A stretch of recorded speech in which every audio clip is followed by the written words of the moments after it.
entiende? Y tanto silencio. Ustedes dirán. Ya estamos en vivo en Facebook, así que todo lo que digamos, las personas que nos están viendo por las distintas páginas de Facebook de las organizaciones que promueven este evento están activas. Así que adelante a quienes tienen la parte inicial de este evento. Maribel, tú avisa.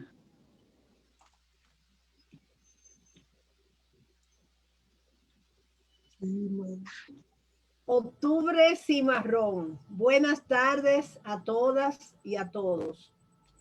En el marco de Octubre Cimarrón, iniciado el pasado 7 de octubre, Acción Afrodominicana, Guavancé, Viento y Agua, Reconocido, Museo de la Dignidad, El Grito de los Excluidos, Afritude, Fundación Juan Bosch, Junta de Prieta, Glefas, Cero Discriminación, Cohábitat, Grupo Comunitario para el Desarrollo Juvenil, Red Urbano Popular, Mujeres Sociopolíticas, Mamá Tingó, la Fundación Jesús en Ti Confío, el Comité Dominicano de los Derechos Humanos, les damos la más cordial bienvenida a esta sexta jornada de visibilización del cimarronaje dedicada al antropólogo, historiador y profesor Carlos Esteban David, que obligados por la pandemia, por el COVID-19, este 2020 solo será de 2 días por vía digital a través de Zoom y por redes sociales. Hoy con la conferencia El aporte afro a la cultura popular dominicana con nuestro gran maestro, el importante intelectual dominicano Dagoberto Tejeda Ortiz. También contaremos en este inicio con la artista oriunda de la provincia de Monteplata, zona de importantes tradiciones afrocimarronas, Caridad Severino, líder de las Carizalbe, para dar apertura a esta importante jornada con una canción ritual afro.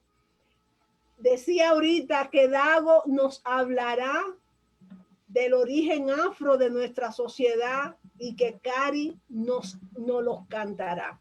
Cari, el espacio contigo. Invito a los demás a que apaguen su cámara mientras Cari está participando. No tienen que apagar la cámara, yo los voy a poner en speaker view. Ah, ok, perfecto, perfecto, tranquilos entonces. Cari, adelante. Ok. Bueno. Y las otras son bonitas y bellas, vienen venerando la dolorosa reina. Y las otras son bonitas y bellas, vienen venerando la dolorosa reina. Los 10 mandamientos se parten en uno, se parten en dos, la dolorosa reina. Y las otras virgen son bonitas y bellas, vienen venerando la dolorosa reina. Los 10 mandamientos se parten en 3, se parten en 4, la dolorosa reina. Y las otras virgen son bonitas y bellas, vienen venerando la dolorosa reina. Y las otras virgen son bonitas y bellas, vienen venerando la dolorosa reina. Y las otras virgen son bonitas y bellas, vienen venerando la dolorosa reina. Hoy madre mía, ay querida mamá mía, hoy madre mía, ay querida mamá mía, yo quiero que me diga, mía, ay quién es mi papá, quiero que me diga, mía, quién es mi papá, mía, hoy madre, mía, ay querida mamá, mía, hoy madre, mía, ay querida mamá, mía, que no le dé lo suyo, mía, ay, a que no le da, mía, que no le dé lo suyo, mía, a que no le da, mía. Gracias. Buenas tardes.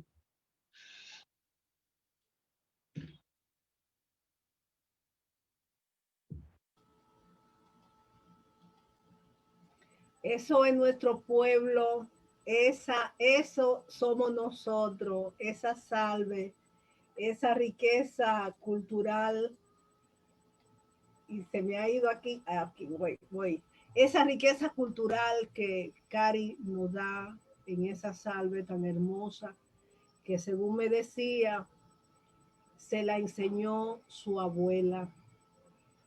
Esa tradición oral de pasar la cultura, y te agradecemos, Cari, y agradecemos también a Toné Vicioso, que ha estado por ahí en la percusión. El año pasado comenzábamos la jornada de visibilización del cimarronaje desde la Universidad Autónoma de Santo Domingo, y decíamos una frase del profesor Carlos Esteban Davis. Era algo así como que en uno de sus libros, creo que ¿Y tu abuela dónde está?, que él decía, no es bien visto que se hable del tema de los negros y las negras en República Dominicana.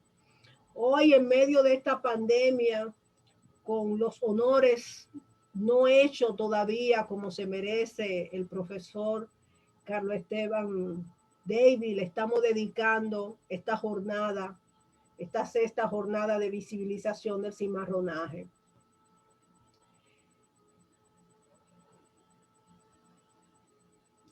Él era un dominicano nacido en España, no un español nacido, no, ese fue un dominicano que nació en España, doctor en filosofía e historia de América, fue decano de la UNFU, miembro de la Academia Dominicana de la Lengua, antropólogo, historiador, y entre sus obras se destacan las devastaciones galardonada con el Premio Siboney de Literatura, La esclavitud del negro en Santo Domingo, Y tu abuela y dónde está, y la cultura afrocaribeña, entre otras muchas. Y pienso que la manera de hacerle un honor a don Carlos es leerlo, derribar el colonialismo y desterrar el racismo. Durante varios años, en esta jornada de visibilización del cimarronaje, nosotros encendemos una luz porque octubre nos trae, y casi siempre se nos pasa, no lo recordamos, nos trae la conmemoración, el recuerdo de aquella matanza del año 1937. Y por todos aquellos, yo voy a encender todas esas víctimas que nunca se supo cuántos fueron víctimas del racismo, fueron víctimas del trujillismo, y enciendo esta luz por todas esas víctimas, y le voy a dejar la voz en estos próximos 6 minutos a José Francisco Peña Gómez. Adelante, control.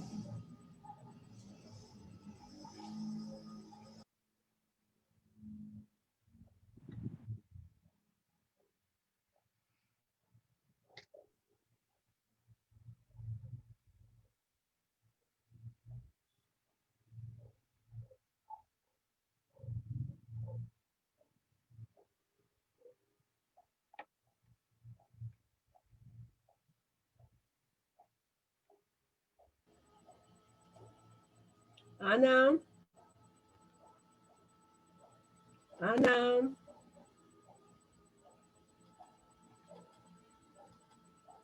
Ana María. Bueno, parece que Ana. Ok, ahí está.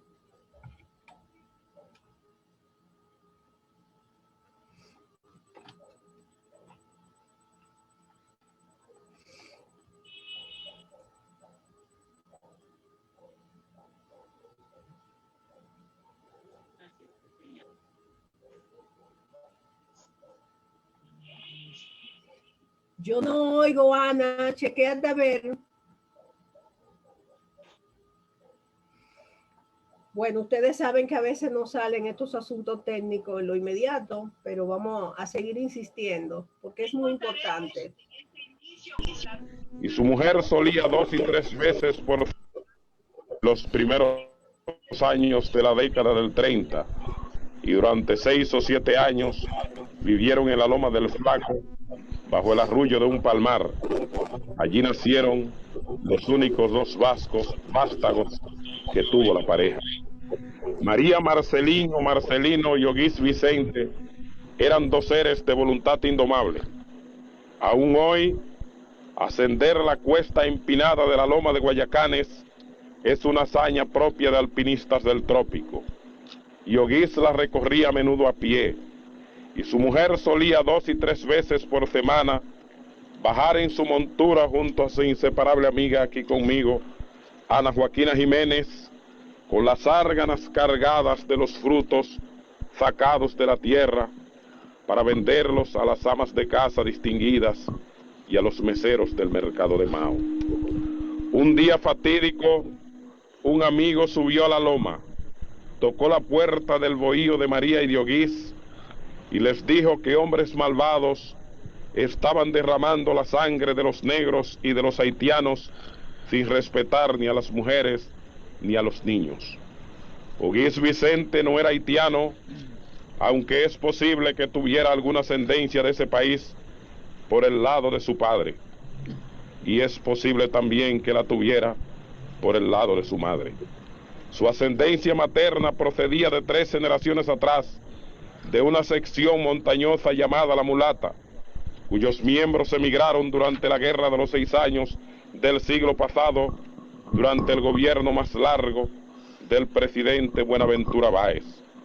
Pero Oguís Vicente Zarzuela y toda su familia paterna eran negros como el azabache, y los 2 hijos que tuvo con María su mujer, y otro que dejó en el vientre de un amor de su juventud y que vive todavía, heredaron sus mismas características raciales que los hacían reos de muerte, igual que a él mismo, para los masacradores de negros y de haitianos. María y Oguís, después de recibir durante algunos días la protección de su fiel amigo Daniel Peña, decidieron una noche abandonar Guayacanes, y en el camino a las alturas de los montes de Gurabo, jurisdicción de Mao, se creyeron erróneamente atacados en las primeras horas del alba por unos campesinos que simularon agredirlos y dejaron abandonados a sus 2 hijos y a una niña de 12 años, sobrina de María, que se sobrepuso al miedo y, suplantando a la madre aterrada, se hizo cargo de las 2 criaturas, deambulando por los montes durante varios días con el más pequeño, porque el mayor se refugió en la residencia de la señora Linda Brea, quien se convirtió en su madre definitiva. Atraídos por los gritos del pequeño, manos caritativas se recogieron de la intemperie al niño Expósito y a su protectora. Los alimentaron y los ampararon hasta ponerlos momentáneamente a salvo de la persecución. Gratitud eterna le debo a las manos piadosas que me recogieron.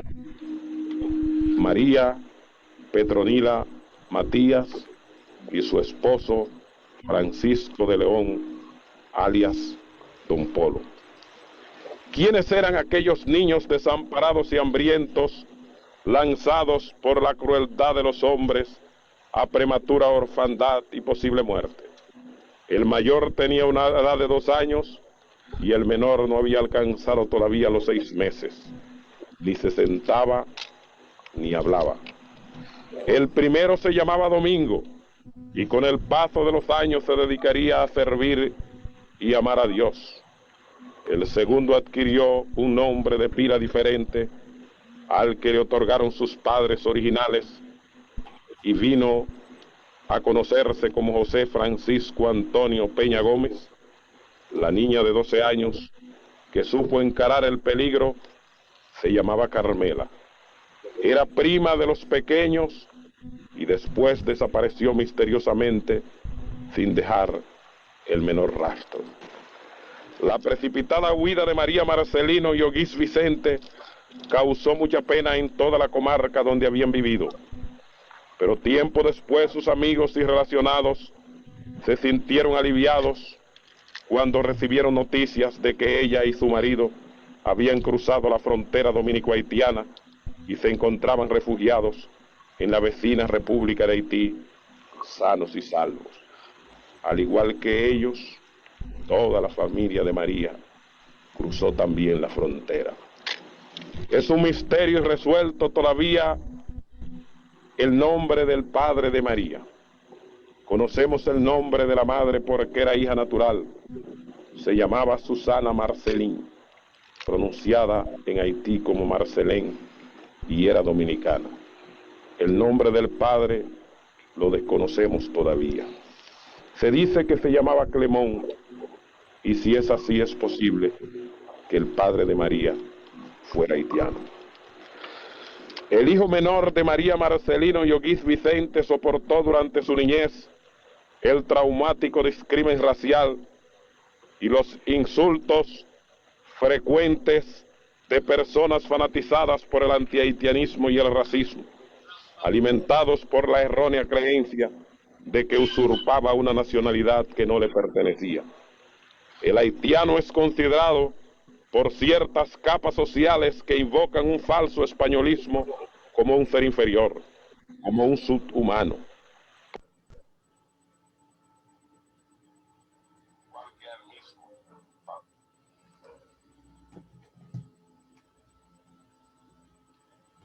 Este audio dura alrededor de 19 minutos y en la página de Ciudad Oriental pueden buscarlo. Yo me estremecí cuando lo escuché en diciembre pasado y lo guardé para esta ocasión. Era demasiado largo para ponerlo, pero pienso que es importante conocer esa parte de la historia para que esas violaciones de los derechos humanos no se repitan más.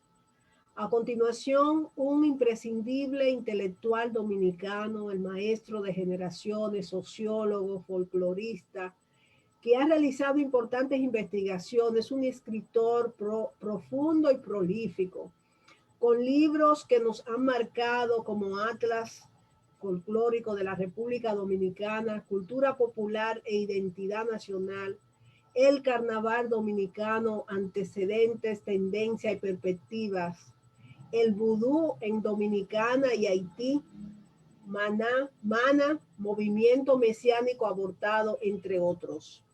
Ha impartido docencia en las universidades autónomas de Santo Domingo, de quien es meritísimo, APET, Única, Central del Este. Podemos agregar mucho, además de reconocerlo como un activista incansable a favor del reconocimiento de la cultura afro en nosotros y nosotras. Les dejo en las manos del profesor Dagoberto Tejeda Ortiz con la conferencia El aporte afro a la cultura popular dominicana. Dago, te escuchamos. Buenas noches, que ya es terminando la tarde. No puedo saludar a tantos amigos para no olvidar a nadie, pero yo me siento completamente feliz con tantos amigos que estoy como si estuviéramos conversando en cualquier lugar. Agradezco esta oportunidad que año por año, en todos los últimos, hemos compartido esta celebración, esta conmemoración de lo que significa el cimarronaje, la presencia afro, la ruptura con esa invisibilización. Yo quiero un recuerdo muy especial antes de comenzar, y es mi dedicatoria a una persona que tenemos que luchar contra el olvido para que siempre esté presente. Estoy hablando de Sonia Pierre. una militante, una mujer extraordinaria que dio su vida en esta lucha que todos nosotros creemos. Y lógicamente, a quien es un símbolo de lo que significa hoy esa presencia afro. Yo estoy hablando de Mamá Tingó. A Mamá Tingó y a Sonia, hoy aquí presente, sentado a mi lado, comenzamos esta conversación. Una conversación que no es para intelectuales, una conversación para la gente simple y sobre todo para estudiantes. Cuando hablamos del aporte afro a la cultura popular dominicana, tenemos que hacer algunas reflexiones previas para poder entender lo que ha sido un largo proceso a nivel de la sociedad dominicana. Hay y se elaboró y todavía incluso sigue presente en muchos casos una mitología de identificación sobre la cultura popular dominicana. No han dado la definición en la escuela y aún en las universidades más simple. Es el conjunto de expresiones indígenas, españolas y africanas. Pero nunca especifican los grados de contenido de cada una. En el fondo, es para una definición para invisibilizar la discriminación y el racismo del aporte afro al folclore y a la cultura popular dominicana. El discurso era uno y la práctica era otra. Por ejemplo, cuando llegaba el 12 de octubre, era una festividad sagrada. Se exaltaba al máximo y se confirmaba como el Día de la Raza. Pero el Día de la Raza era solo el encuentro indígena español, marginando lógicamente la presencia afro. La invisibilidad de la presencia afro se convirtió en una ideología en las élites y en la sociedad dominicana. Esa era la dimensión oficial del sistema. Por ejemplo, en lo que era lo más importante en un momento dado, que se ha definido como la cédula, cuando se hablaba del color de cada uno de nosotros, de los dominicanos y las dominicanas, no querían y no aceptaban ponerle negro a nadie. No importa el bembe, el cabello duro, la oreja grande, lo que fuera. Entonces se inventaron algo que no ha existido nunca en ningún catálogo de pintura del mundo: color indio. Ese color no existe, nada más que en esa visión racista. Ese color indio en la cédula era para no decir negro, pero luego suavizaron un poco y hablaban de mulato. El negro y la negra afrodescendiente, y así lo afirmaban en la escuela, en la universidad, en la televisión, todos los ideólogos a nivel del racismo, no aportaron nada, prácticamente ni al folclore ni a la cultura popular dominicana.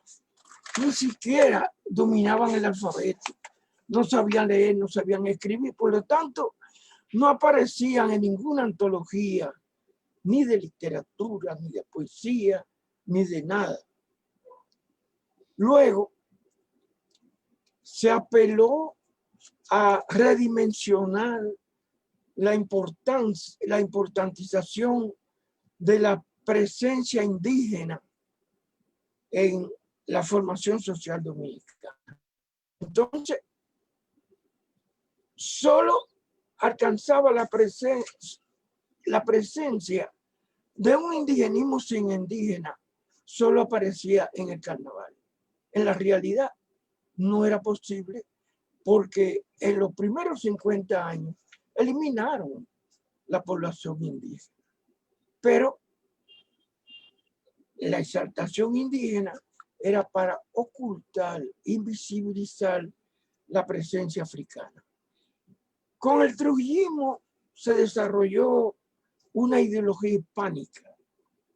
España era la madre patria. Nosotros éramos descendientes de españoles hasta que nos mirábamos en el espejo. Un bembe grande. Y como dicen a nivel popular, un pelo duro, que en el fondo es el mejor pelo del mundo. Tú te mojas y te queda igualito. Tú puedes ir a la velocidad que sea y no te despeinas. Es el mejor del mundo. Pero en la ideología racista, eso es pelo malo, pelo duro. De igual manera, nació un esteticismo en la cotidianidad, un esteticismo neocolonial. Lo bello era lo blanco. La mujer más bella era blanca, rubia, ojos azules. Lo negro era feo. Había que avergonzarse de lo que somos. Era bella la negra o el negro de facciones finas que más se pareciera al blanco. De ahí la tenaza fue mágica. El alisado fue el camino para una cantidad de mujeres que renegaban de que ser negra es bella y preferían parecerse a la blanca. Pero poco a poco comenzó una ruptura de revalorización de la negritud, del aporte afro. Investigadores irreverentes como Fradique Lizardo, e incluso algunos investigadores racistas no podían ocultar el aporte, la presencia afro, como el caso de Emilio Rodríguez de Mauricio. En lo que es el recuento de la poesía popular, Emilio Rodríguez de Mauricio destaca a un negro zapatero que vivía en el barrio de Santa Clara, Mesomónica, y lo define como el más grande repentista en la historia del país. El aporte afro al folclore y a la cultura popular dominicano hay que verlo en varias dimensiones. Primero, el sincretismo y el cimarronaje. Cuando los esclavizados decidieron huir a las montañas en la búsqueda de su libertad, no se preguntaban de qué etnia era este o aquel. Sencillamente basta con que se dieran la confianza suficiente para en el complot irse huyendo a las montañas. De ese proceso del sincretismo en el cimarronaje, que todavía es un desafío, es un tema para nosotros los investigadores, pero es un tema fascinante. Muy poco se ha escrito, se ha investigado, pero hay presencia importante afro de ese sincretismo, de ese cimarronaje. Los dos que yo he tenido más relación, primero, las cachúas de Cabral. En las cachúas de Cabral hay un trabajo de investigación muy importante que yo hice la introducción de su libro, el padre Pedro, un sacerdote africano que tuvo el coraje de denunciar todo lo que era esa mentira del quinto centenario y escribió un libro sobre las cachúas de Cabral. Y para él, las cachúas de Cabral es una herencia cimarrona. La otra manifestación realmente importante, no puedo dar mucho detalle por el tiempo. La otra manifestación realmente más trascendente, para mí la más importante herencia cimarrona que tenemos en la República Dominicana es la zarandunga. Yo tengo un libro donde se describe cómo del eje Nigua, Nizao, Jaina, donde está la industria azucarera del Nuevo Mundo, donde se dio el proceso de la producción azucarera más importante en esa fase del siglo XVI, vamos a encontrar que los negros que huían hacia el Bauruco se iban por las lomas de San Cristóbal y pasaban en la lejanía o cercanía de Baní, en la vereda. Ahí hay todavía un pequeño valle donde tiene varios arroyos. Hay una pequeña producción agrícola. Ahí descansaban. Muchos de esos negros se quedaron en la vereda. Y de ahí nace la zarandunga, el culto a San Juan Bautista, que luego baja con la producción de café hacia Fundación de Peravia y de ahí al pueblo arriba de Baní. Yo no tengo la más nítida duda de que la zarandunga es la herencia cimarrona a nivel de la presencia popular más importante que tenemos en el folclore y la cultura popular. La segunda variable fundamental para poder entender el aporte afro es la diversidad étnica cultural. No hay un aporte hegemónico, único, de ninguna etnia africana. Por el contrario, hay una diversidad. Y ese fue el proceso del sincretismo. Porque cuando hablamos del cimarronaje, solamente hablamos de proceso casi transitorio. El que más ha trabajado, el investigador que ha hecho los aportes más importantes al cimarronaje, sin duda es a quienes le dedicamos todas estas actividades que a Carlos Esteban Davis. Y en la afirmación de Davis hubieron manieles que duraron 50, 60 y 70 años. Eso significa que durante todo ese proceso se dio un sincretismo de las diferentes etnias con los aportes o con la presencia que habían tenido de esa cultura española.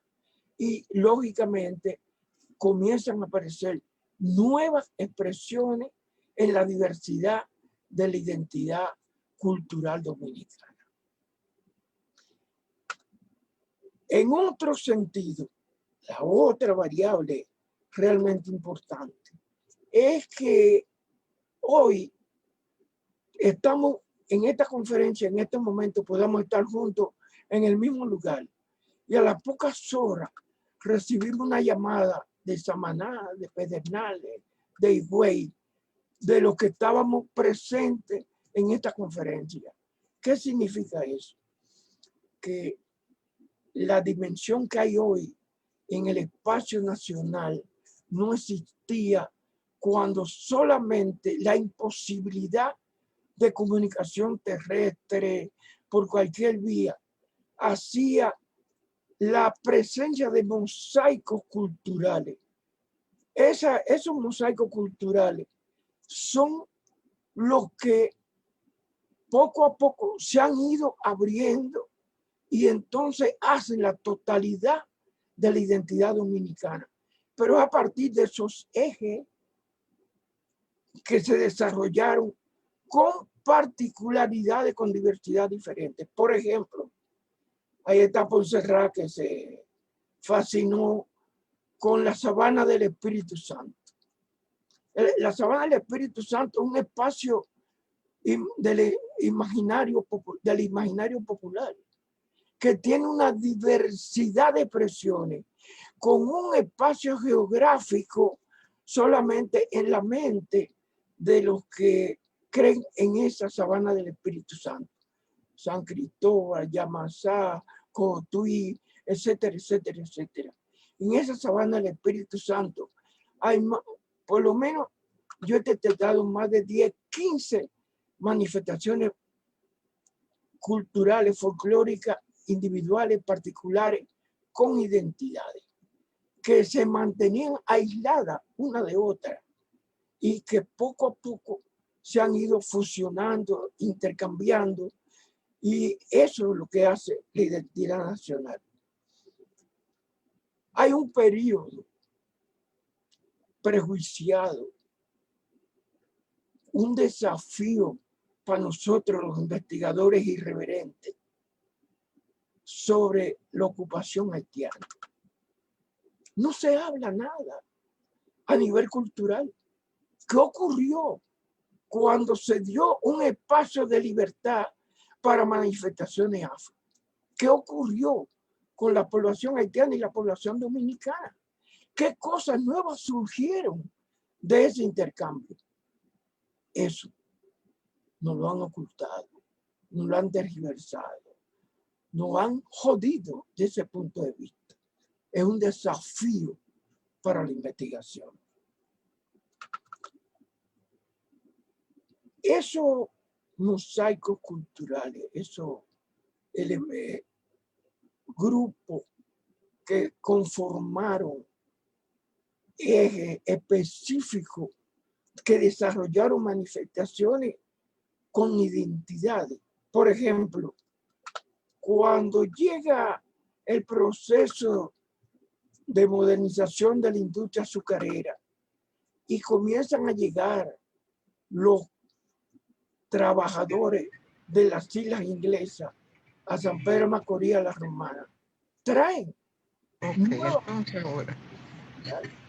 manifestaciones culturales y folclóricas que se van transformando con el intercambio de nuevos contextos socioculturales. Y aparecen los guloyas. Y los guloyas se mantienen como una expresión particular que luego se convierte en una simbolización nacional, a tal punto que hoy es patrimonio, no solamente de San Pedro, ni de República Dominicana, ni del Caribe, ni de América, del mundo, a nivel de lo que significa. Villamella, considerado un grupo étnico que más bien hacían y fueron de un proceso de migración de los minas. Eso en Villamella, los congos se convirtieron en una expresión particular. Una expresión particular con instrumentos, con música, con concepciones del mundo, con una visión de antepasado, con una visión de la muerte, con una visión de la vida, diferente a los otros grupos que conformaban los mosaicos culturales y folclóricos dominicanos. Hoy, los congos de Villamella son también patrimonio de la humanidad y son, por lo tanto, patrimonio nacional. ¿Conocido cuándo? Ayer. Todavía, los guloyas, todos esos grupos necesitan más investigaciones.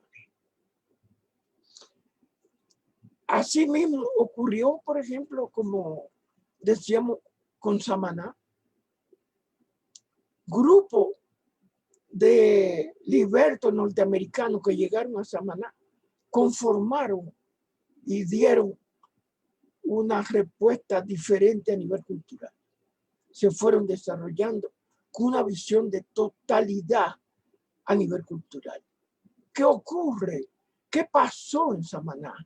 Donde incluso a nivel del lenguaje, los únicos dos lugares que hemos detectado con un, diríamos, idioma particular, con una presencia afro extraordinaria, en Samaná y en Villamella, acabado, perseguido por Trujillo, haciendo que se avergonzaran de ese lenguaje y de esa lengua. Hoy prácticamente están desaparecidos. Lo mismo pasó con algo que se mantuvo o se mantenía completamente cerrado, como si fuera algo completamente prohibido, eran los batalles. No había información. En la década de los 40, busquen los periódicos de los 40 hasta los 50 y vamos a encontrar que de los batalles no hay información. Y ahí existía ya el Gagá. Y hoy el Gagá, una manifestación extraordinaria que viene de África, que es recreado en Haití y que luego es recreado en Dominicana a tal punto que investigadores como John Rosenberg, como Carlos Andújar, etcétera, etcétera, hablan de un Gagá dominicano. Y ese hoy, el Gagá sigue siendo un desafío para la investigación. Nosotros estamos escribiendo un libro sobre el Gagá y hemos encontrado 3 modalidades diferentes de Gagá en el país. Hemos encontrado la modalidad de los batalles. En la modalidad de los batalles es la más conocida desde San Luis, todo lo que es Jaina, todo lo que significa esa dimensión de los Gagá. Pero encontramos en Elías Piña el único o el más importante Gagá teatralizado que aparece en el lado dominicano y en el lado haitiano y que se comparte en la tierra de nadie. Es un Gagá teatralizado por la llegada de la primavera, donde hay escenas simbólicas de un contenido extraordinario, que es una pena que los cineastas y los dramaturgos a nivel de teatro en el país no hayan descubierto la riqueza y la diversidad del Gagá de Elías Piña. Y hay un Gagá que prácticamente no lo conoce nadie. Es el Gagá de Polo, un Gagá cuya dedicación es a Dambalá, con machete en mano y invocaciones diferentes. La similitud en los 3 Gagá son los instrumentos, la música, pero la vestimenta, las invocaciones son diferentes. Pero el Gagá sigue siendo un desafío todavía desconocido, con una riqueza extraordinaria y con un Gagá extraordinario. Hay lugares como Elías Piña, donde hemos encontrado la máscara del diablo, que se han dedicado a erradicarla los ideólogos más racistas. La máscara del diablo hemos pasado a Haití, a varios pueblos, y no la hemos encontrado. Solo la hemos encontrado en Elías Piña. Y eso es completamente fundamental. Mientras el Gagá es compartido por los haitianos y los dominicanos, hoy las máscaras del diablo son completamente diferentes. Es interesante, ese Gagá de Elías Piña es el Gagá más fascinante que yo he conocido. Incluso es el único Gagá donde yo he encontrado una mujer jefa de Gagá. Una mujer jefa de Gagá. Esa es la que dirige, Cuncún se llama. Esa es la que dirige todo el Gagá de Elías Piña. Y hay lugares como en Los Negros. En Los Negros nosotros vamos a encontrar una de las manifestaciones de más diversidad con una presencia ecológica como no la he encontrado en ningún sitio. Porque mientras en lugares como, por ejemplo, en las partes marginales de San Juan de la Maguana, están los tifuá, unos personajes que con petróleo, asfalto, lo calientan, llenan una máscara con crin de caballo. Vamos, y con todos los caballos le quitan los crin para esas máscaras. Son las máscaras más afro en todo el país. Sin embargo, son muy pocas conocidas, son muy pocas valorizadas más. En San Juan de la Maguana, y nada más he encontrado una vez por Villa Altagracia un personaje que se llama Cocorícamo, que lo hemos encontrado en el Carnaval de La Habana, que es una cabeza entera de caballo.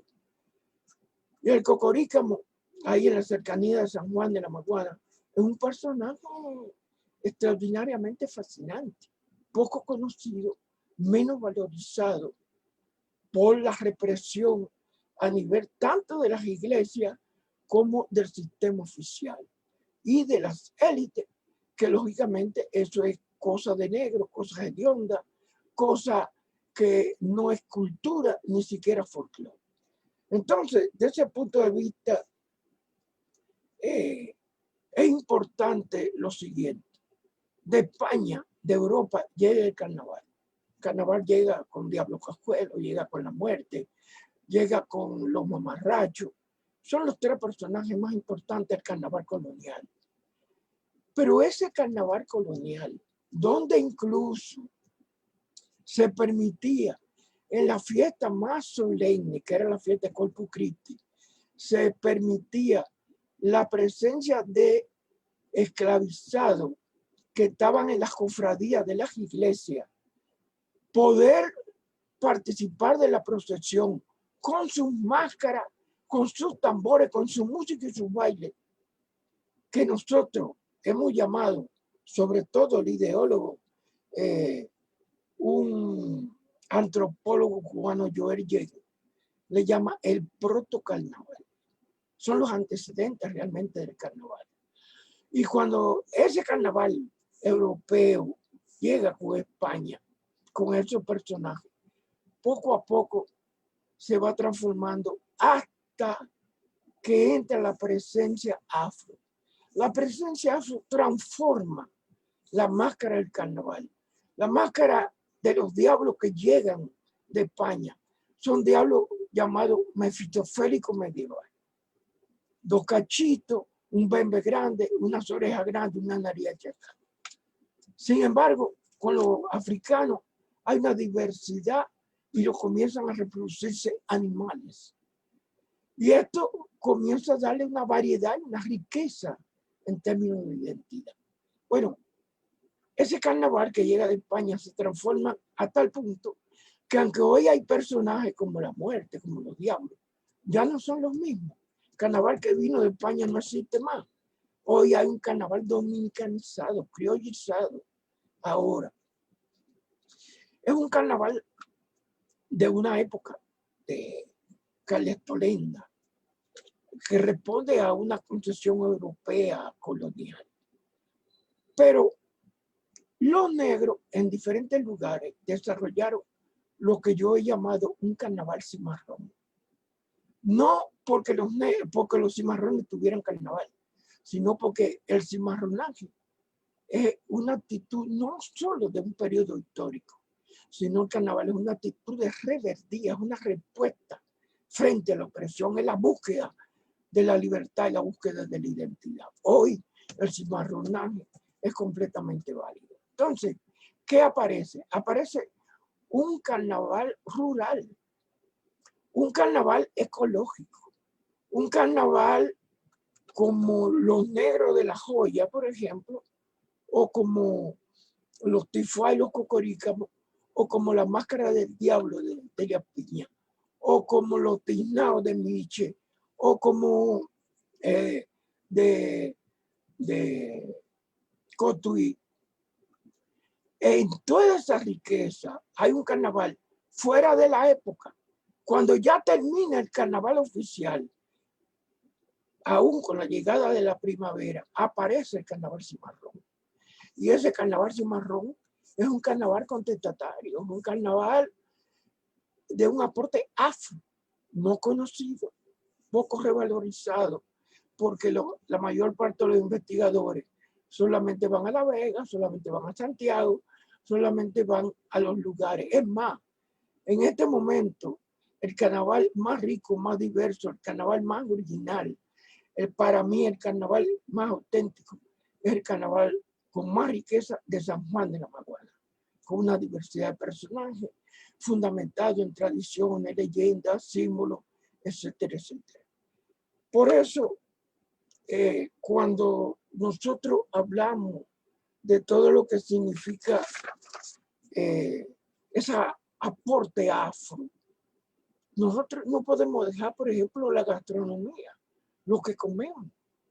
Tampoco podemos dejar lo que bailamos, cómo bailamos, qué bailamos.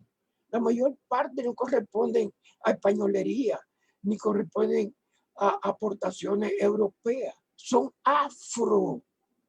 Los palos, el gagara, zarandú, son afro. Entonces, lo mismo va a pasar con la religiosidad popular. Una respuesta contestataria es la recreación y la dimensión de lo que significa lo imaginario popular con relación a la religión oficial, la religión católica y aún la religión cristiana. Entonces, esa dimensión de la religiosidad popular juega un papel determinante en la espiritualidad y en incluso la presencia de lo que significa el enfrentamiento con la realidad. Yo he ido 8.800 más 26 veces a Cuba. Yo puedo decir que si la revolución cubana hoy tiene una presencia de esta parada, de resistencia, de lucha, la religiosidad popular cubana ha sido fundamental y determinante, base de lo que significa.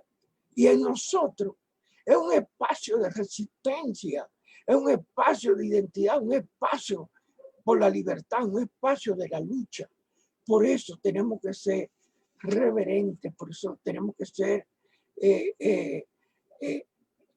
todo lo que significa tener la visión de respeto hacia la religiosidad popular.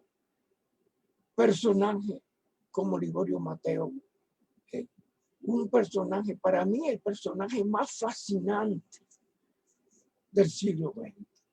¿Quién fue Liborio Mateo? Un líder popular, un luchador antiimperialista, un líder campesino, un líder contra la represión. Entonces, ese líder antiimperialista, que al mismo tiempo era sacerdote de la religiosidad popular, es completamente fundamental y completamente importante. Por último, en la manera de ser de nosotros, de expresarnos, cuando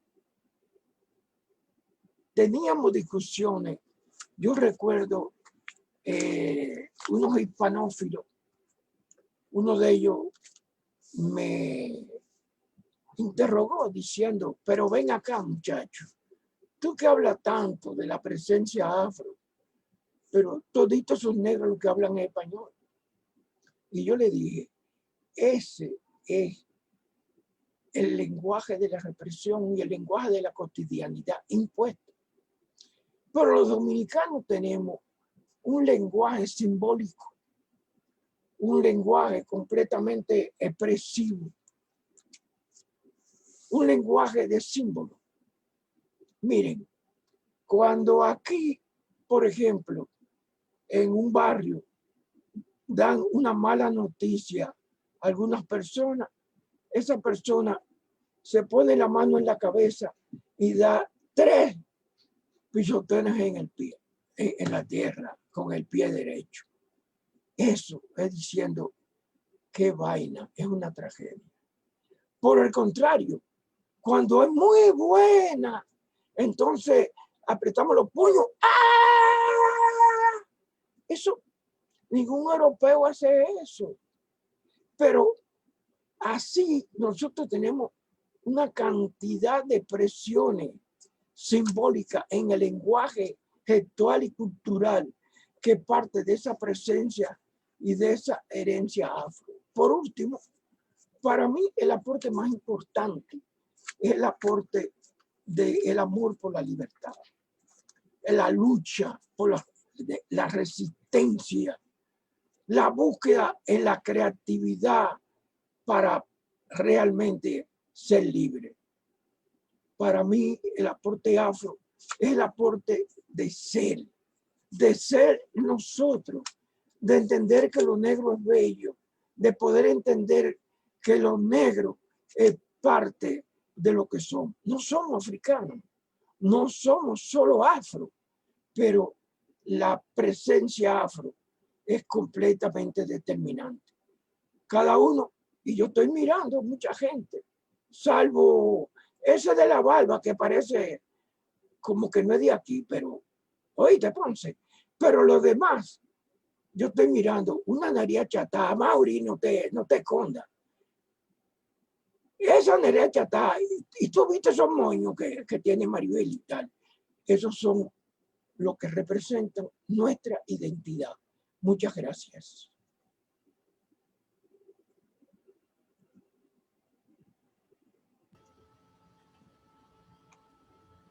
Extraordinario, Dago, emocionadísima con escucharte. Ojalá que pudiéramos hacer jornada de visibilización de cimarronaje 3, 4 o 5 veces al año para escucharte como reencontrarnos. Nos abre camino, nos abre ventanas. Extraordinario. En un pueblo, un país que pudo ser, hablar multiplicidad de lenguas, porque llegaron a nuestros países tanto inmigrantes, ese riquísimo, pero tuvo este país que pasar por una invasión norteamericana, la del 16, 15 en Haití, y marcar trillos de cómo deberían de ser las cosas, una dictadura, dejando una dictadura tan férrea como la de Trujillo, dictaminar que aquí la única lengua que se podía hablar era la heredada de los colonialistas españoles. Y están surgiendo muchísimas preguntas, Dago. Anoté una acá que me pasaron por el WhatsApp. ¿Qué representa, qué podríamos decir que representa Juan Sebastián Lemba para la dignidad, la conformación de la dignidad dominicana? Liborio Mateo, tú podrías decir que ese fue un movimiento que se supieron que estaban luchando desde la perspectiva de lo que le marcó su historia a partir de la epidermis de su piel. Se consideraban ellos afro y en tal cual lanzaron sus luchas. ¿Y qué tú piensas de esa respuesta que le da el Estado, que fue como un exterminio de una cantidad de gente que asesinaron en una ocasión más de 800? Y otra pregunta que pudieran estar aquí, te la voy a leer, tú decides si te leo una a una o si te voy leyendo varias. ¿Qué tú prefieres? Maribel, yo soy un señor de edad.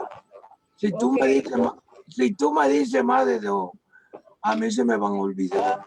Vela diciendo uno a uno y la voy a repetir lo más corta posible por el tiempo. Ok, entonces ahí te dejo esas dos. Liborio Mateo y Juan Sebastián Lemba, la representación. ¿Qué representa Lemba para la dignidad del pueblo dominicano? Es una gran pena que Lemba siga invisibilizado. Lemba fue un guerrillero, un cimarrón, un jefe en la lucha por la libertad. Yo no sé cómo los cineastas de aquí, lo que siguen haciendo son películas como si fueran programas de televisión. Lemba es un personaje histórico fascinante. Lemba, tenemos noticias desde Higüey, La Vega, y todo lo que significó la parte de San Juan de la Maguana. Un luchador incansable por la libertad. Entonces, Olivorio Mateo, sigo repitiendo, fue que un sacerdote de la religiosidad popular, un líder campesino, un líder antiimperialista. Yo no creo que ninguno de ellos se sintiera ser blanco. Yo estoy convencido de que ellos sabían de que los blancos eran sus enemigos, tanto uno como el otro. Por eso los dos fueron dos líderes únicos, sobresalientes, extraordinarios, que debe ser conocido por todos los alumnos, estudiantes, profesores y el pueblo de este país. Bueno, la siguiente pregunta la hace María Cristina. ¿Considera usted necesario salir? Espera. ¿Cómo? ¿Considera usted necesario salir de lo que considero una paradoja? Aporte de lo afro en un pueblo mayoritariamente afro, con la presencia de otros grupos étnicos. Salir de esa paradoja haría parte de una aceptación de esa afrodominicanidad. Yo pienso que el asunto no es fácil, es una lucha muy dura, son enemigos porque es una ideología del sistema. Mientras ese sistema esté vigente, la lucha por una ideología de igualdad es una lucha tenaz, es una lucha muy grande. Yo pienso que tiene que desaparecer, tiene que ser roído, tiene que ser destruido este sistema que es el que mantiene ese tipo de ideología. Esas élites nada más son expresiones de esa ideología de racismo y discriminación. Sí, la siguiente pregunta, porque tú estás internacional, pienso que la están haciendo de Haití. Se llama Mixon Jean Batar, no por el apellido, sino que sé que vive allá. Pregunta por Facebook. ¿Cuál es el papel que ha desarrollado algunos intelectuales dominicanos en el pensamiento anti-afro desde el discurso del historiador Manuel Arturo Peña Valle? ¿Por qué el antinegro en la obra de Trujillo con algunos intelectuales? Es más fácil poder decir cuáles han sido los que han hecho aporte contestatario que decir cuáles han sido los racistas, porque los racistas han sido prácticamente casi todos, desde don Emilio Rodríguez Morici, desde Balaguer, por ejemplo, etcétera, etcétera. Entonces, yo pienso que el listado es demasiado grande. La realidad es que la mayoría de los intelectuales trujillistas y los intelectuales post-trujillistas han seguido el desarrollo de la misma ideología, cambiando a veces formas, símbolos, pero en el fondo es el mismo contenido y el mismo racismo. Bueno, aquí hay expresiones también de que qué premio escucharte, Dago.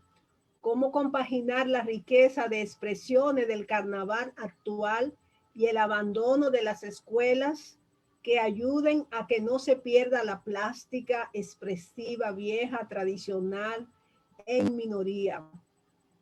Mira, esto es una lucha nada más de nosotros, todos los que estamos ahí, y de mucha gente que está afuera. Yo no tengo mucha esperanza a nivel oficial, porque es la contradicción del propio sistema. Ellos son los que han propiciado y los que propician todo lo que significa esa discriminación, porque en el fondo es su contradicción con relación a esa ideología. No creen en eso, no creen en eso, eso les fastidia. Mira, yo recuerdo uno de los ministros de Cultura pasado, que él me decía, fue capaz de hacer una reunión. Ay, Dios mío, esa bulla de esos Alibaba, eso hay que acabarlo. Eso, ahí no hay armonía, uno chilla, otro va por allá. Y cuando yo le digo, lo que pasa, que eso se llama polirritmo. Lo que pasa es que tú estás colonizado por todo lo que significa el pentagrama europeo. Tú no sabes cuál es la riqueza de esos tambores. Nadie puede quedarse ni rezando ni enamorándose, oyendo cualquier tambor. El dominicano que siente, que tiene identidad, el ombligo le baila cada vez que toca un tambor. Entonces, esa visión atrasada, esa visión de no creer, esa visión de que ¿cuál es el objetivo de muchos de las élites a nivel del carnaval aquí? Que se parezca al de Río de Janeiro, que es bonito, que el de aquí es feo, ve esos negros pintados con aceite de carro quemado, y ve todos esos tipos de ondas. Cuando el carnaval de nosotros es uno de los carnavales más ricos y más fascinantes, y yo sí conozco carnavales de muchísimos países. Entonces, lo que estamos hablando es que en este sistema no esperemos del oficialismo, no esperemos del sistema. Tenemos que arrancarlo, tenemos que luchar. Lo que hemos conseguido hasta ahora no lo han dado. Ha sido arrancado, ha sido concebido. Ha sido una lucha de muchos de nosotros. Cada uno de nosotros ha hecho su aporte, cada uno de nosotros que cree en eso desde su lugar, desde la trinchera donde te pone su bandera. Y yo creo en la bandera. Bueno, te están oyendo en Argentina. En Argentina, Lisette Félix te saluda y dice, tenemos que trabajar el autorreconocimiento afrodescendientes con amor a nuestras raíces. Te saludo, Dago, desde Argentina. ¿Cómo se llama? Se llama Lisette Félix. Ya. Sí. Esto de la tecnología nos mundializa. Yo sé quién es. Sí. Y Antonio Vicioso te pregunta cuál es la relación del culto Petró con el cimarronaje. ¿Cómo? El culto Petró, ¿cuál es la relación del culto Petró con el cimarronaje? En el cimarronaje también se han levantado una cantidad de mitos. Petró fue un sacerdote, incluso dominicano, que pasó para el lado que está en Haití y se convirtió en el curandero, en el sacerdote más importante.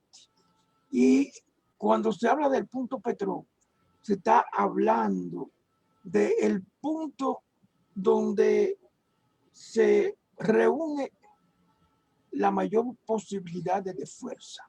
Estamos hablando del punto más importante. El punto más importante de fuerza a nivel de la energía del cimarronaje es justamente por la pureza que había. Es porque todavía no estaba ensuciado, no estaba completamente virgen, estaba completamente puro. Y entonces había un aporte fundamental.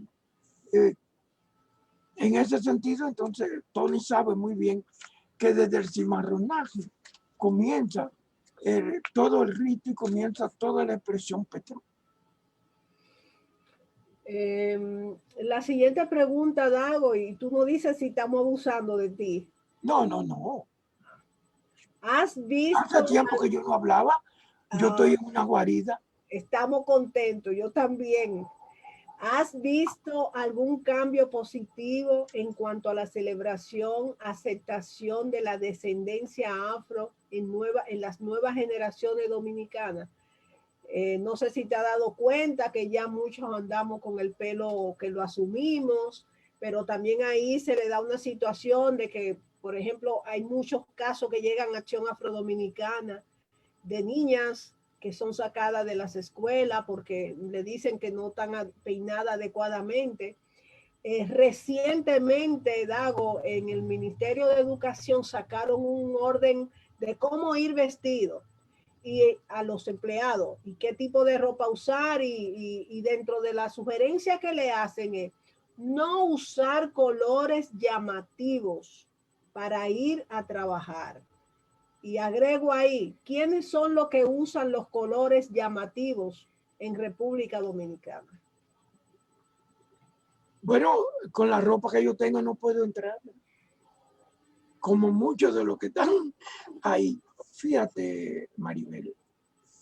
Había una represa cuando yo era muchacho. Poníamos una pila de tierra, echábamos agua. Durante un tiempo, esa agua se represaba. Y todo represada durante un tiempo, dependiendo del grueso de esa murallita. De un momento a otro sale un chorrito y poco a poco el chorrito va aumentando. Las conquistas sociales no se dan ni por decreto, ni porque tú cierres los ojos y pidas en una oración como algo mágico. Los derechos se pelean, se luchan, se consiguen con mucho esfuerzo, con esfuerzo colectivo. Pero cuando esa agüita comienza a salir, ocurre que es indetenible porque cada vez es más ancha, cada vez es más amplia, cada vez sale más agua. Eso es lo que ha sucedido en la medida que el dominicano, porque cuando uno piensa, por ejemplo, la intervención norteamericana del 16, del 24, la era de Trujillo, la dictadura ilustrada balaguerista, la revolución de abril.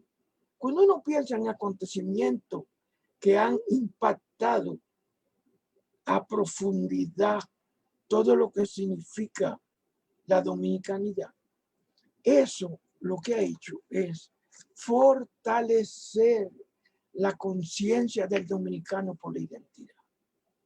Y en ese sentido, entonces, ha comenzado ya, yo estoy hablando, por ejemplo, Fradi, que denunció varias veces, Ina Garrido, de que festivales que se presentaban, por ejemplo, en Bellas Artes, que se iban a presentar, lo prohibieron porque ahí pusieron dos piezas de haitianos, dos piezas que no eran dominicanas porque eran de negro.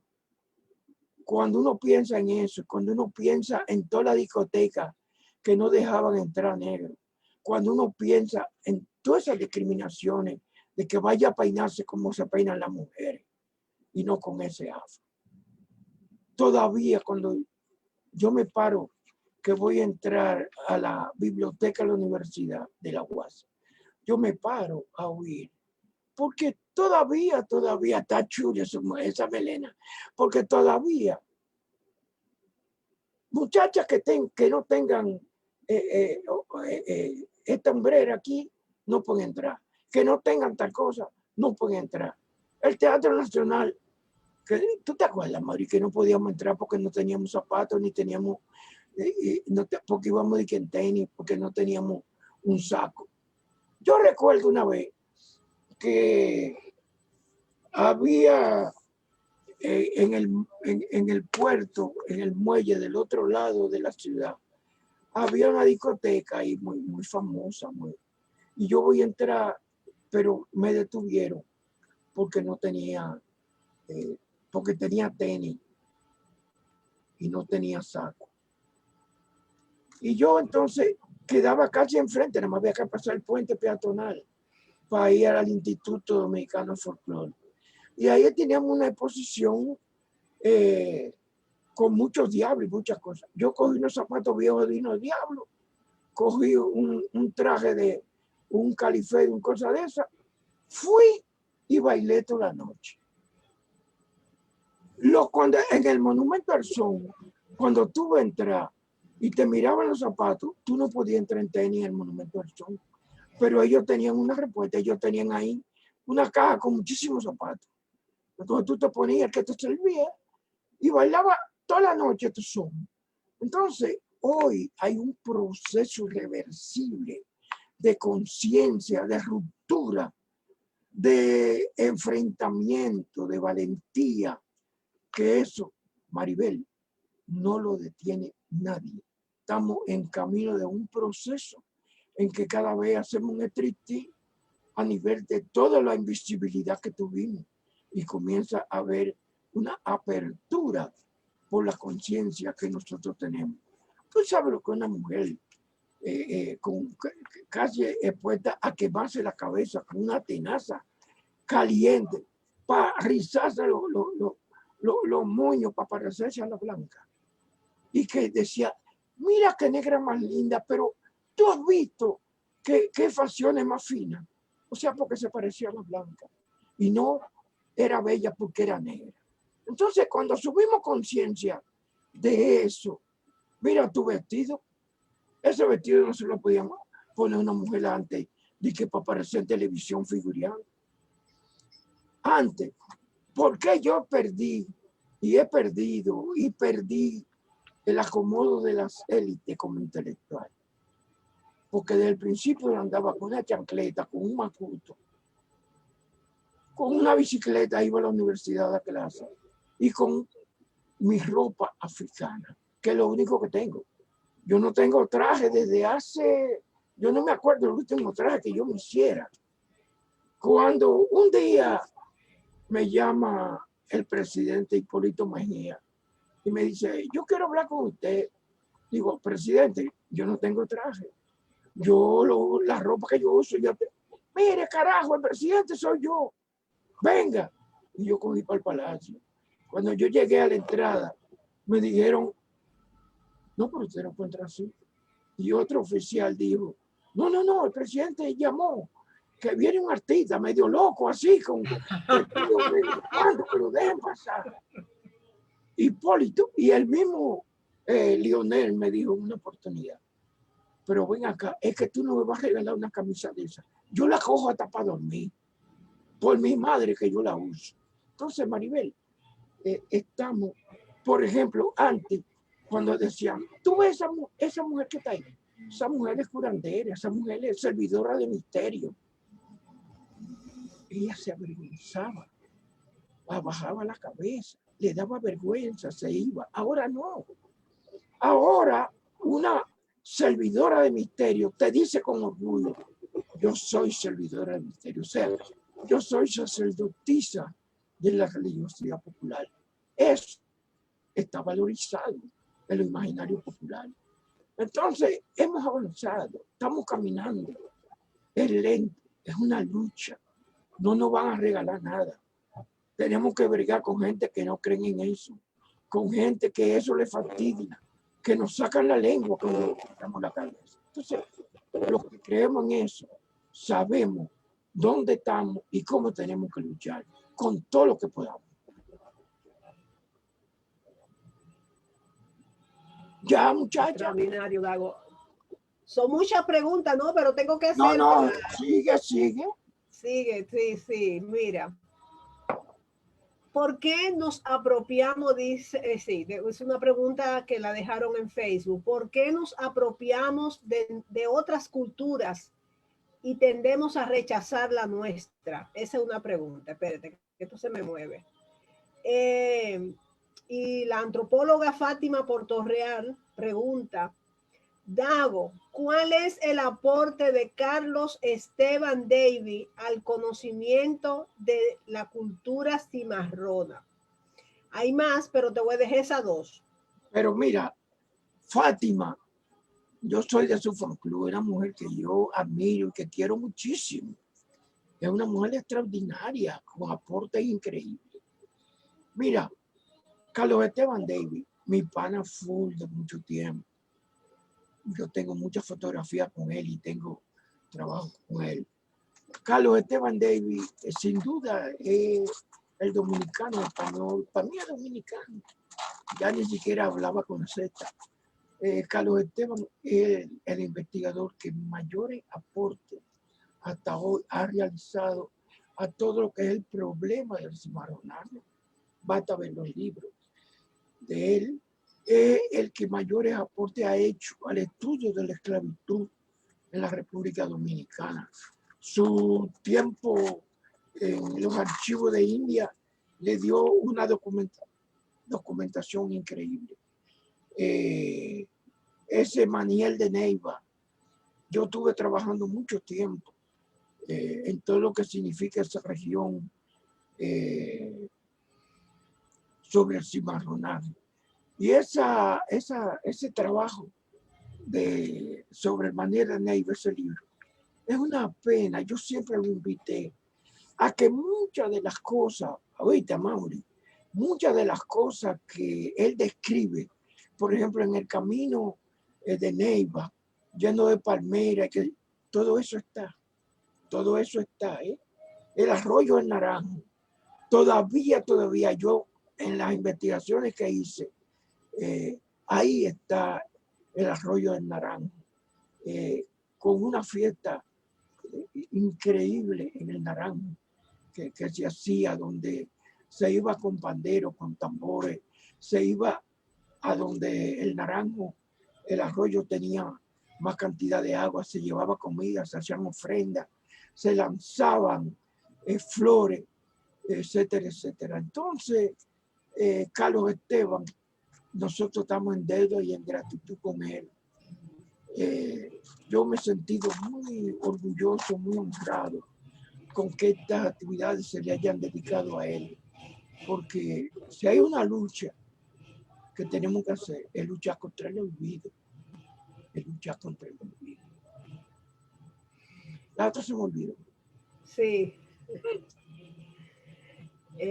Rodán Mármol saluda al conversatorio y toda la programación que se ha desarrollado sobre la afrodescendencia y el cimarronaje nos augura éxito. Y te preguntas, Rodán Dago, ¿cuáles serían las reivindicaciones y propuestas de política cultural a plantearse e impulsar ante las nuevas autoridades del Ministerio de Cultura? Eso es para otra charla. Mira, Roldán. Roldán es mi hermano, mi pana full. Para que ustedes sepan, así como tú lo ves, que parece jovencito, es viejito ya.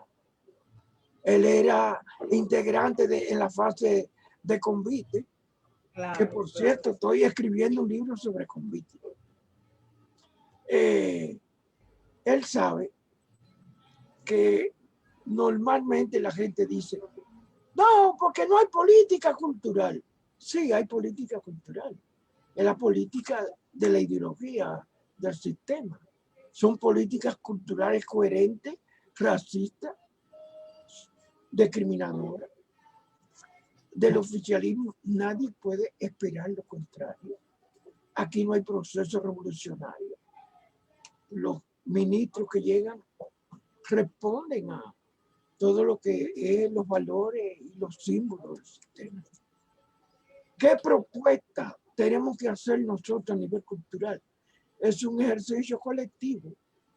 Yo pienso que es una tarea que ustedes tienen que hacer un evento como este, invitando a todos los que tengan propuestas para una política, para luchar, para que la lucha de nosotros vaya por esos rieles, por los rieles de las propuestas, de las reivindicaciones, de las luchas. Pero reitero que es una propuesta colectiva. Sí. Bueno, Dago, te voy a hacer dos preguntas más y yo pienso que para que Amarili no se nos ponga guapa. Y esta gente nos va a preguntar, ¿qué vaina es? Ah, ¿tú quieres que alguno de ellos te hagan las preguntas directamente? Claro. Podemos darle un chance a uno que otro. Mira, ¿Y tu tesis cómo va? hay una persona que nos dice si puede hablar un poco de los aportes del cimarrón Diego de Ocampo, que representó de él, nada más se ve de él. Un abrazo y beso al cimarrón mayor Dagoberto, nos sigue inspirando. Hemos recuperado la cultura cimarrona. Y por Facebook ya dijimos la de Roldán. Déjame ver qué más. Sí, excelente programa. Mira, Maribel, yo te reitero. Y Indira Suero te pregunta que si hay manifestaciones, expresiones del cimarronaje que se han perdido. Yo diría que sí, es que se han perdido de la memoria colectiva. Y también te piden comentar un poquito de la rebelión de Boca de Nigua, y es otra conferencia, tú sabrás. De las personas que están acá, en un acto de democratización, si hay alguno que quisiera hacer una pregunta, pienso que Control le puede abrir el micrófono, luego que Dago responda a esta. ¿Algún comentario de Diego de Ocampo? Si se han perdido las manifestaciones de cimarronaje en el pueblo dominicano. A Mauri veo que levantó la mano, le vamos a conceder luego de que responda. Y comentar algo sobre la rebelión de Nigua, que ahora el 30, mañana 30, se conmemora la rebelión. Mira, Maribel, sobre el cimarronaje es una página abierta al desafío de los investigadores. Salvo 2, aquí no pasan de 5 investigadores que hayan aportado sobre el cimarronaje. Todavía, cuando se habla de Diego de Ocampo, cuando se está hablando de Lemba, cuando se está hablando de los principales cimarrones, estamos hablando todavía difuso y de mitología, porque primero no hay documento, quizá un documento escrito. Eso se consideraba lógicamente impublicable. Eso es más en lo imaginario popular. Y el desprecio de la oralidad y el desprecio por la cultura popular todavía sigue siendo algo muy lamentable en la mayor parte de los investigadores dominicanos. Por ejemplo, hay un libro que acaba de salir que todavía no hemos puesto a circular. Se llama Indigenismo, Carnaval y Identidad. Es un trabajo que yo he hecho sobre la presencia, entre comillas, de recreaciones indígenas en el carnaval dominicano, pueblo por pueblo. Y cojo lo que es la comparsa de los indios de San Carlos. La comparsa de los indios de San Carlos, creada en el 42, es una obra teatralizada, no hecha por ningún investigador, por ningún escritor. La gente del pueblo fue creando esa obra. Cada año que entraba alguien hacía un aporte y ellos aprendieron teatro callejero. Ellos se aprendían diferentes papeles para cuando faltara alguien. Incluso en la fase trujillista, la comparsa le prohibieron, la sintieron subversiva en una serie de diálogos y fueron todavía reprimidos. Entonces, esa comparsa de San Carlos, ¿qué es? Esa comparsa de los indios de San Carlos es el encuentro entre españoles e indígenas, pero desde el punto de vista de los indígenas y no del español. Es un encuentro de rebeldía y de rechazo a la invasión llamada descubrimiento. Entonces, eso es donde estaba. escritos, no. Esos quedaban 15 integrantes de los fundadores de la comparsa y que se habían mantenido en la comparsa. Liderado por Papalilo, con Papo, con toda esa gente. ¿Y qué yo hice? Los domingos inventaba un sancocho con mucho romo. Y cuando se bebían ese romo, que le subía ese sancocho, ahí mismo presentaba la obra. Y yo la fui grabando poco a poco. Y recuperé toda la obra teatral, lo que se llaman los diálogos, los parlamentos.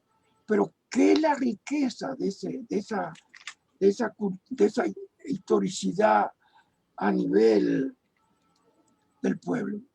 Es la visión no colonial, la visión de ruptura, la visión del pueblo frente, en contra de la conquista, entre comillas, española. Entonces, ese proceso con el cimarronaje no pudo hacerse. Por eso la documentación es muy escasa y hay cosas como, por ejemplo, lo que hizo Roberto Casá con los gavilleros, es otra muestra fundamental, importante de lo que es la oralidad y la historia oral. Entonces, con el cimarronaje a nivel de especificidades, todavía es más, por ejemplo, sobre la cultura cimarrona, solamente Carlos Esteban, el que ha hecho los aportes más importantes. Entonces, ¿oíste, Mauri? La antigua. Hay que meterse. Es un desafío que tenemos arriba y no es individual. Hay que compartir las investigaciones. Entonces, sin duda, la rebelión más importante del lado español, todo lo que significó el Boca de Nigua.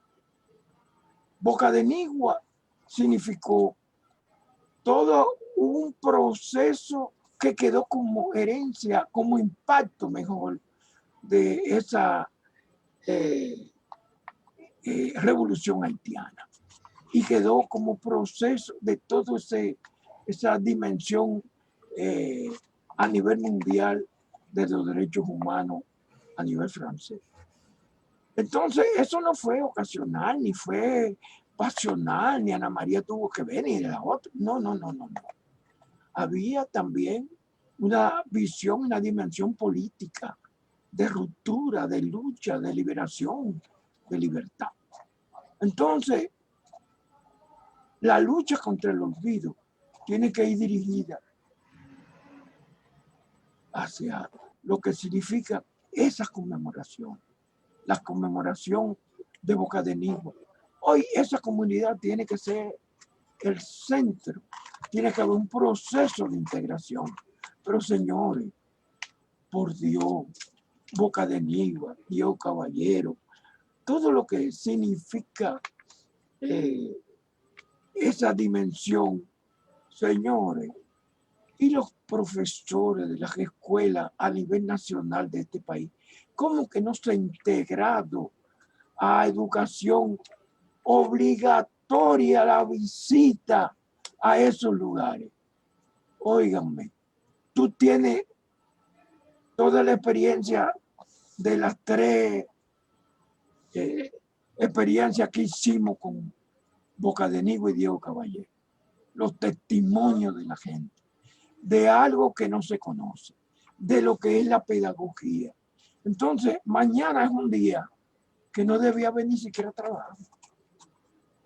Mañana es un día de resaltar la heroicidad de un grupo por la lucha por la libertad, de los que luego como Camaño, como Manolo y como todos los que han dado su vida por este país, esos fueron los antecedentes, la lucha por la libertad. Soy una dominicana negra viviendo fuera del país desde hace más de 20 años, pero siempre con el corazón en la isla.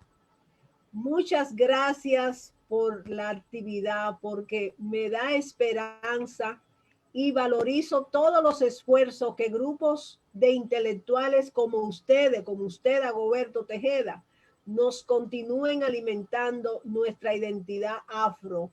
Muchas gracias. Para mañana, 30 de octubre, acto de conmemoración, 224 años de la rebelión negra en Boca de Nigua, Darío Solano, la profesora Nerte, Encarnación de Dejaina.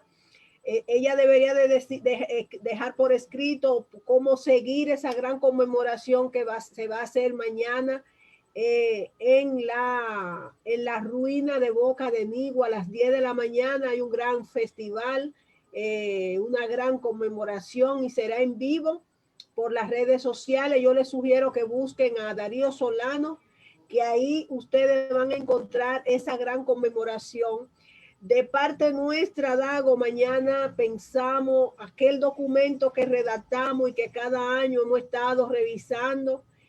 Se llevará mañana de nuevo con las firmas que hemos ido recogiendo y se va a depositar de nuevo una vez más en mensajería del Palacio Nacional, en el Ministerio de Cultura, en el Ministerio de Educación, en el Congreso Nacional y se enviará a los demás ayuntamientos vía correo electrónico, donde hacemos una serie de demandas sobre la visibilización de la lucha de los afrodescendientes, las estatuas que hay que colocar, los monumentos que hay que hacer, las cátedras que hay que abrir en la universidad, de la Casa de África, decretar el 30 de octubre como Día de la Africanidad, todas esas cosas. Mañana vamos una comisión a depositar de nuevo ese documento que desde año atrás Acción Afrodominicana, otra organización de conjuntamente contigo, redactamos. Maribel, sí, yo no me puedo ir aquí, ¿verdad, Argentina? Taina, Joana, está durmiendo, muchacha. No, son tanta gente que yo quiero. José, la Antigua, a ti, a Mauri. Sí. Y por cerrar se fue a dormir. Ay, hombre, lo tienen. Sí, pero le vamos a ceder la palabra a Mauri ahora que la levantó hace rato. Ah. Sí, a Mauri puede tomar la palabra. Maribel, lo mío era básicamente darle las gracias a Dagoberto por la brillante exposición. Realmente yo la he disfrutado mucho. Realmente él ya me tiene acostumbrado. Yo soy un asiduo fanático de todo lo que hace y ha desarrollado Dagoberto, y en ese sentido pues me siento siempre muy honrado de tener estos momentos. Ojalá que se sigan multiplicando porque realmente hay mucha información valiosa, mucho conocimiento de años de trabajo que evidentemente cada vez que usted pues lo entrega a todos, es realmente un privilegio estar precisamente escuchándolo. Yo en el plano personal me siento muy contento. Hay enfoques que evidentemente hacen el trabajo suyo cada vez más interesante porque evidentemente se posiciona del lado de los oprimidos y por supuesto esa es una razón de más para valorar de algún modo u otro el esfuerzo que usted ha hecho por esa historia que, como usted bien señalaba, ha sido negada, silenciada, marginada y excluida dentro de nuestra sociedad y en nuestros espacios educativos. Ese muchacho me quiere, yo también. Bueno, recordarle, ya casi terminamos, recordarle que mañana, 30 de octubre, continuamos con esta sexta jornada de visibilización del cimarronaje con la conferencia. Y esto me deja, yo tengo dos computadores frente, hay un mouse que sube y otro que baja.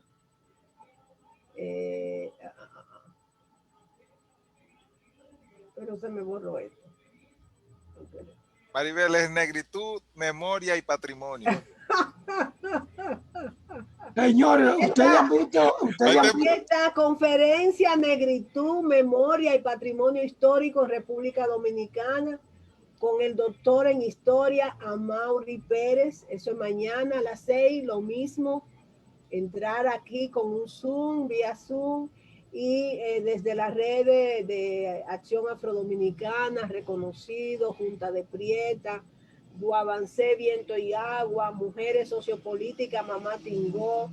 Son muchísimas páginas, estamos llegando a muchos corazones, intentando ir sembrando las ideas de la descolonialidad. Y el sábado es el gran cierre del octubre cimarrón con el Festival de Poesía y Música Afroantillana, que tendrá la participación de poetas de todo el Caribe. Será una gran fiesta, ojalá, Dago, que tú puedas conectarte de nuevo. Hay una representación de todo el Caribe que estaremos leyendo poesía y al final va a haber un intercambio de música con un DJ y todo eso. yo estaré.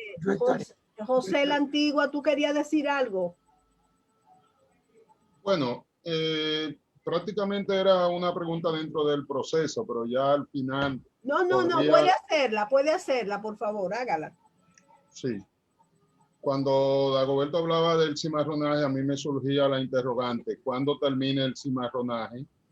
¿Y cuáles son las relaciones que se van a dar entre un cimarronaje que termina después de la abolición de la esclavitud, cuando los negros son libres, y el surgimiento del campesinado dominicano? Nosotros sabemos que aquí hubo un campesinado temprano y un campesinado tardío.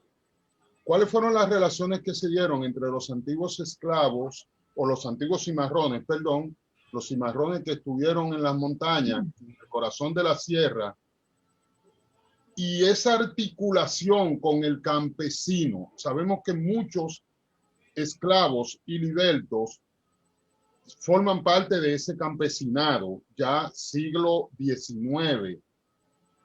¿Y cómo se van a articular los antiguos cimarrones con un campesinado naciente producto de libertos y antiguos esclavos? O sea, ese proceso, porque no todo el campesinado adoptó la cultura de los cimarrones y viceversa. Gracias, Dago. José, ¿tú quieres que yo dé otra conferencia? No. Vamos a... Muchacho, mira, eso que tú estás planteando es sumamente interesante, pero no trabajado. Gracias. Tú buscas, por ejemplo, el libro de Carlos Esteban sobre el Maniel de Neiva, y tú vas a ver en ese libro cómo los cimarrones bajaron de la loma, bajaron de Neiva y se fueron integrando en la sociedad neivera, en la sociedad de la región. Es importante porque para mí de ahí es que viene las cachúas de Cabral. Okay. No tenían esa dimensión en el Maniel, pero cuando bajan al Maniel chocan o se encuentran con otro ambiente, con otra instancia, entonces la creatividad los lleva a dar una respuesta y la respuesta implica esos valores y esos símbolos cimarronales.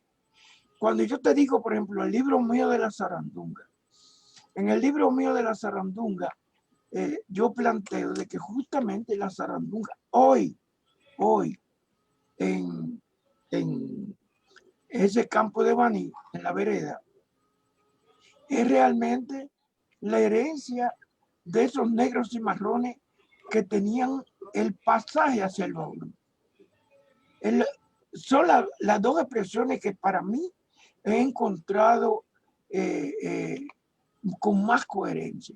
Pero lo que tú planteas sobre la relación del campesinado y los cimarrones.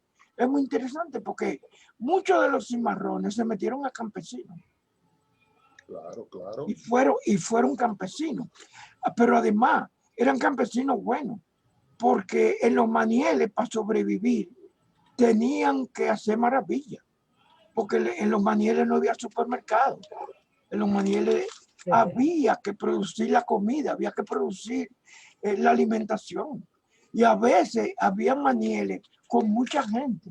Entonces la agricultura era determinante, o sea, poder determinar qué se daba en ese lugar, cuándo había que sembrarlo, cuándo había que cosecharlo. Eso es un conocimiento que lo da la práctica y lo da la realidad. Pero además, cuando hablamos de campesinos aquí, yo planteé, por ejemplo, la ocupación haitiana. En la ocupación haitiana hubieron distribución de tierra y hubieron grupos campesinos que se desarrollaron. Por ejemplo, tú buscas San Cristóbal. En San Cristóbal, muchos de los campos de San Cristóbal fueron el resultado de ese proceso haitiano, donde lo que querían era convertirlo realmente en campesinos, porque no había industrialización, porque toda la sobrevivencia dependía de la alimentación campesina. Entonces el campesino era muy importante. No sé si respondo, pero de todas maneras. Sí, sí, gracias, sí, perfectamente. Bueno, yo Sí. me voy a permitir, Dago, a avanzar un poquito en tu respuesta. Tú me perdonas, maestro, me perdona, pero este dato pienso que es importante.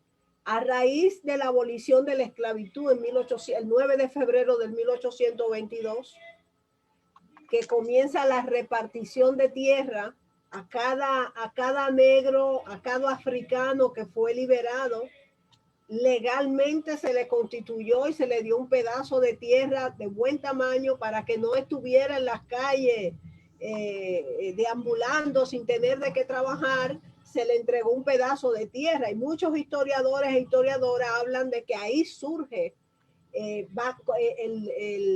origen del campesinado dominicano, nace de esa repartición de tierra que hizo Boyer en el año 1822.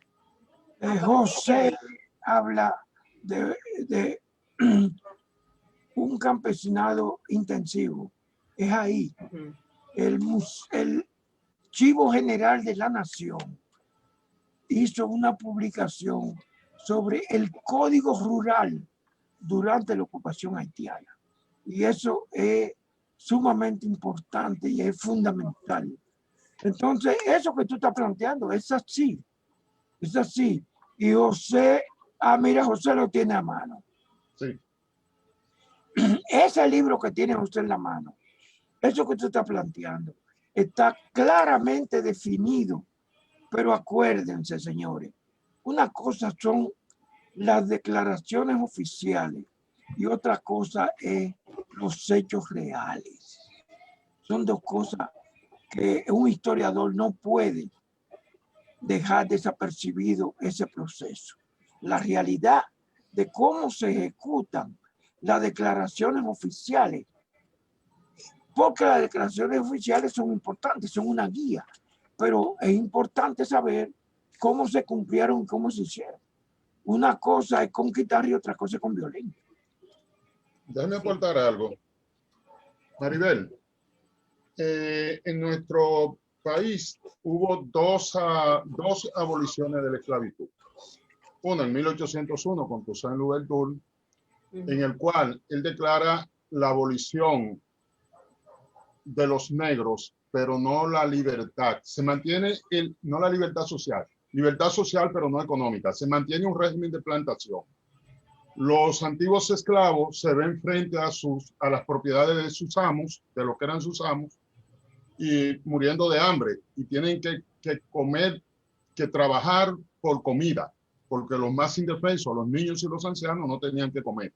7 meses después, llegan los franceses e instauran la esclavitud de nuevo. ¿Dónde van a buscar esos negros libres que eran esclavos? En ningún lugar, están ahí mismo. lo capturaron de nuevo y se reinstaura la esclavitud.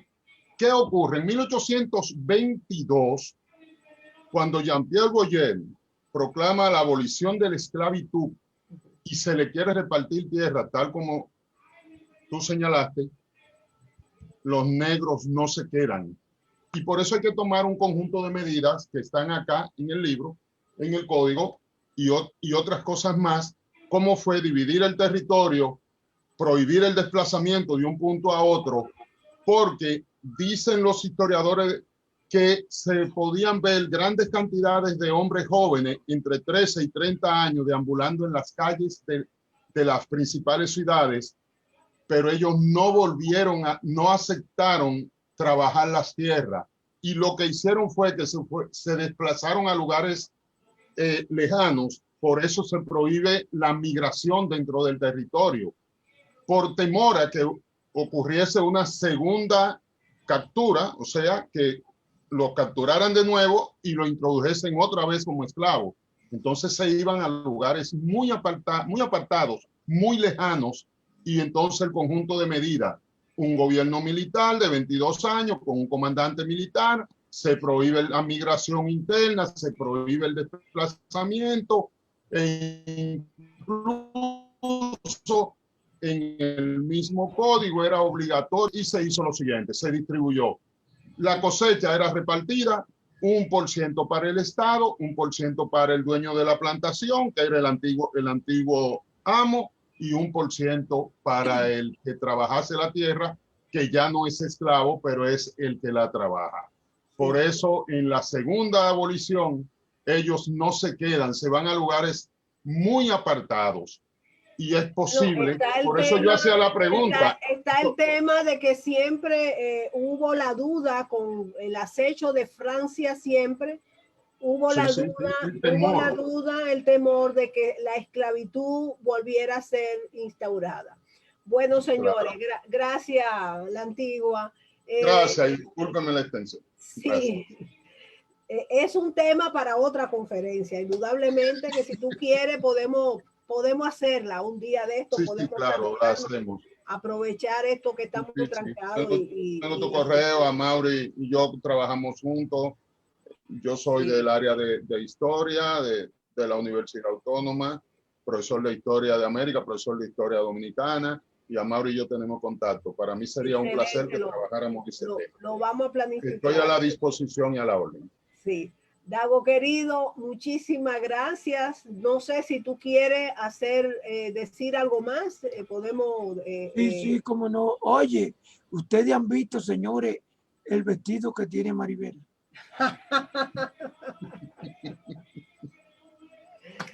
Te estoy heredando, Dago.